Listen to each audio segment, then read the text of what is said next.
As the 2024 election cycle reaches its final, feverish moments, former President Donald Trump took the stage for what would become one of the most chaotic, unhinged, and polarizing speeches of his campaign. Far from rallying his base or delivering a message of hope, Trump's speech turned into a chaotic tirade filled with insults, grievances, and finger-pointing. The event, billed as his last appeal to undecided voters, was anything but inspirational. Instead, it left his supporters baffled, his critics vindicated, and political commentators questioning the strategy behind a closing statement that seemed to alienate more than it united. In a campaign that has been marred by lawsuits, contentious rhetoric, and constant feuding, this final rally captured the essence of Trump's 2024 strategy, a full-force embrace of grievance politics and a near-total rejection of convention. Let's break down this disastrous closing moment and the political implications of Trump's final days on the campaign trail. Section 1. The setting, a midnight meltdown. The rally began late at night, close to midnight, setting the stage for what would become an hours-long spectacle that more closely resembled a stand-up comedy routine than a serious political rally. Trump, visibly fatigued and lacking the fervor that once defined his early campaigns, appeared to struggle through his words. The timing, the setting, and the tone created a surreal atmosphere. For the former president, who built his political brand on energy, charisma, and relentless bravado, this lackluster performance suggested a campaign and a candidate running out of steam. Observers noted that Trump was noticeably slurring his words and rambling, often veering off topic into personal grudges and grievances that did little to rally his base or address pressing national issues. It was a far cry from the Make America Great Again enthusiasm that had electrified his previous campaigns. This speech wasn't about unifying his supporters. It was a litany of attacks against almost everyone around him. Section 2. The absurd hypocrisy of the teleprompter jab. In what has become a classic Trump tactic, he opened with a line that seemed both ironic and disingenuous. Trump declared, "Don't you like a president who doesn't need a teleprompter?" But as he said this, he was, of course, reading from a teleprompter himself. This hypocrisy wasn't lost on the crowd or on social media, where his critics quickly pointed out the double standard. The teleprompter comment highlights a recurring theme in Trump's rhetoric, an insistence on the persona of the unscripted outsider, despite the fact that he, like any other politician, relies on prepared speeches and talking points. This disconnect between Trump's self-styled image as a populist, man of the people, and the reality of his stage-managed events underscores one of the central tensions of his campaign. Section 3. Slurs and insults. Trump's focus on grievance over policy. Throughout the night, Trump hurled insults at a wide range of individuals, some of whom had no apparent connection to his political campaign. Nancy Pelosi, whom he referred to as a sick, crazy bee, became the target of one particularly hostile moment. Here, Trump mouthed a word starting with "bee," only stopping short of saying it explicitly. For a candidate struggling to retain the support of female voters, this crude display of anger was a bizarre choice. Rather than addressing women's issues, economic policy, or health care, Trump chose to launch a personal attack against a prominent Democratic woman.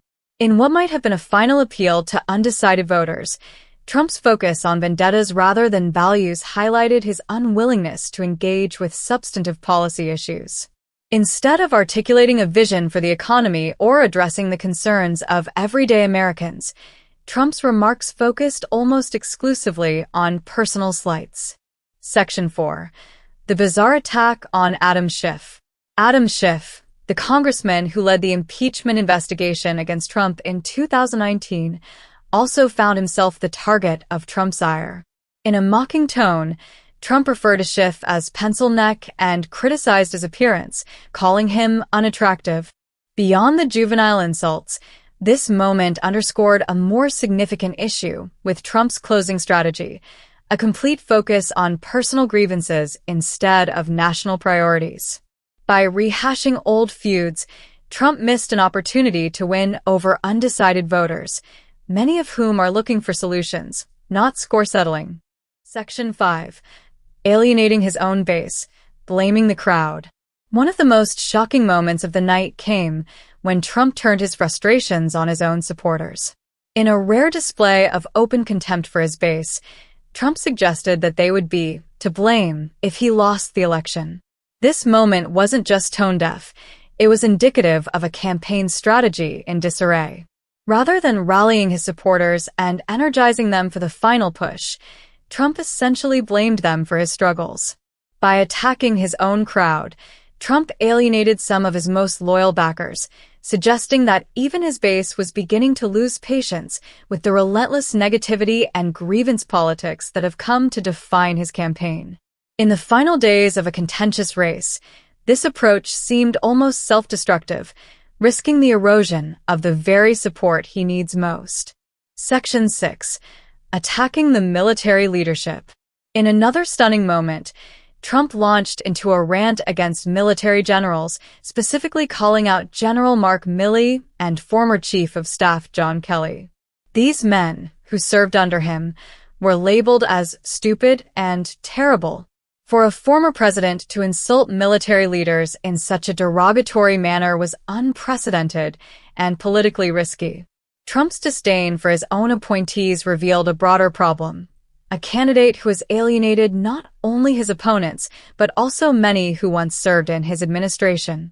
Instead of reflecting on any possible mistakes or demonstrating humility, Trump blamed his former generals for perceived failures. This move has drawn criticism even from conservatives, who see respect for the military as a core value of the Republican platform. By attacking figures who once held his confidence, Trump signaled to the public that he is willing to burn bridges with anyone who challenges his authority. Section 7. Kamala Harris and crowd size obsession. Finally, Trump targeted Kamala Harris, mocking her for alleged low turnout at her rallies.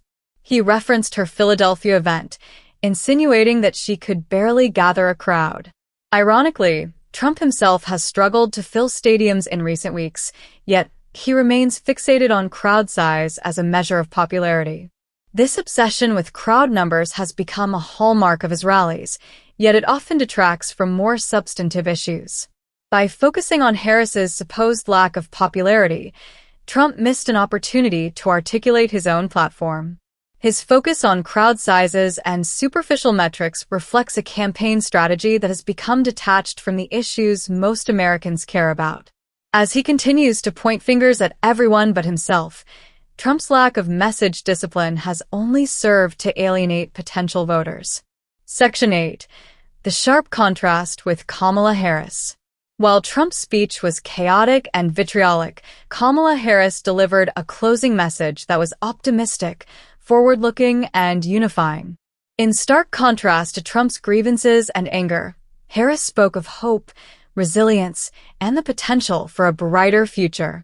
Her speech emphasized unity, calling on Americans to come together to confront the nation's challenges and promising a vision of freedom, opportunity, and dignity for all.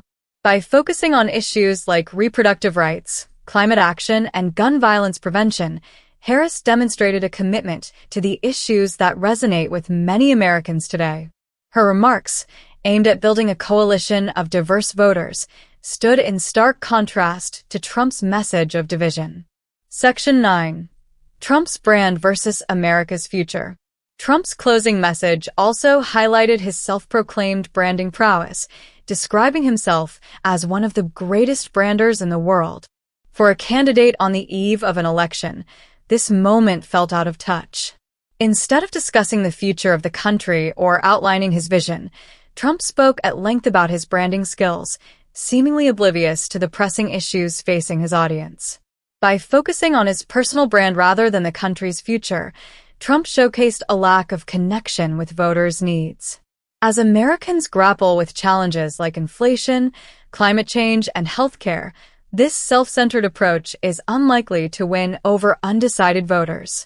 Trump's final speech was a fitting end to a campaign that has often seemed more focused on personal grievances than on the needs of the American people. Instead of uniting his supporters and rallying undecided voters, Trump's closing argument evolved into a series of personal attacks, blame-shifting, and unfiltered grievances. His decision to attack his own base, military leaders, and political opponents reflects a campaign that is out of touch with the electorate. In stark contrast, Kamala Harris's message was one of hope, unity, and a shared commitment to building a better future. As Americans head to the polls, the choice before them could not be clearer. Trump's message is one of division and blame, while Harris's is one of inclusion and optimism. The final days of this campaign have revealed the sharp contrast between the two visions for America's future.